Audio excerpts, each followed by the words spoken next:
And that's a fear I'll live under for the rest of my life, however long that happens to be. You can't come forward against the world's most powerful intelligence agencies and be completely free from risk, because they're such powerful adversaries that no one can meaningfully oppose them.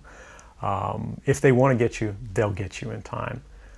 But at the same time, you have to make a determination about what it is that's important to you. And if living unfreely but comfortably is something you're willing to accept, and I think many of us are, it's the human nature. You can get up every day, you can go to work, you can collect your large paycheck for relatively little work against the public interest, and go to sleep at night after watching your shows. But if you realize that that's the world that you helped create, and it's going to get worse with the next generation and the next generation who extend the capabilities of this sort of architecture of oppression, you realize that you might be willing to accept any risk. And it doesn't matter what the outcome is, so long as the public gets to make their own decisions about how that's applied.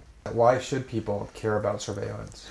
Because even if you're not doing anything wrong, you're being watched and recorded. And the storage capability of these systems increases every year consistently by orders of magnitude, to where it's getting to the point you don't have to have done anything wrong.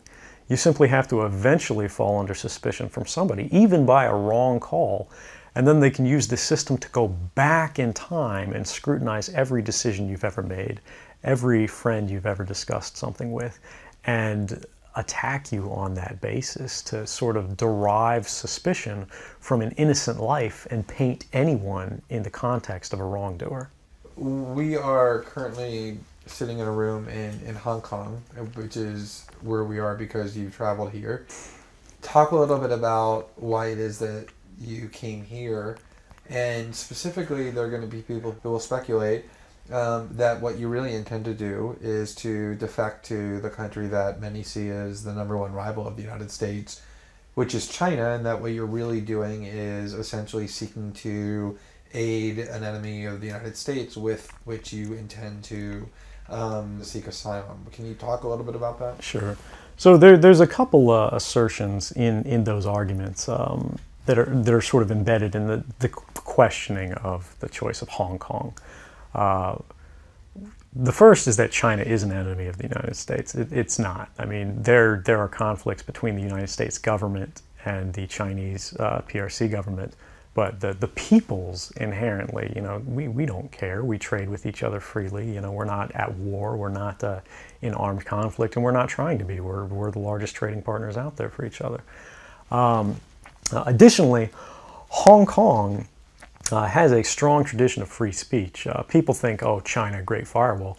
Mainland China does have significant restrictions on free speech, but the people of Hong Kong have a long tradition of protesting in the streets, of making their views known. The internet is not filtered here, no more so than any other Western government. And I believe that the Hong Kong government is actually independent in relation to a lot of other leading Western governments. If your motive had been to harm the United States and help its enemies, or if your motive had been personal material gain, were there things that you could have done with these documents to advance those goals that you didn't end up doing?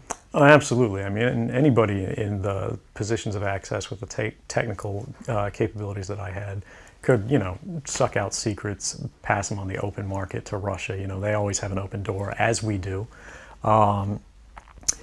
I had access to, the full rosters of everyone working at the NSA, the entire intelligence community, and undercover assets all around the world, the locations of every station we have, what their missions are, and so forth. If I had just wanted to harm the U.S., that you could shut down the surveillance system in an afternoon. But that's not my intention, and I think for anyone making that argument, they need to think, if they were in my position, and you live a privileged life, you're living in Hawaii, in paradise, and making a ton of money, what would it take to make you leave everything behind? The greatest fear that I have regarding the outcome for America of these disclosures is that nothing will change. People will see in the media all of these disclosures. They'll know the lengths that the government is going to grant themselves powers unilaterally to create greater control over American society and global society. But they won't be willing to take the risks necessarily to stand up and fight to change things, to force their representatives to actually take a stand in their interests.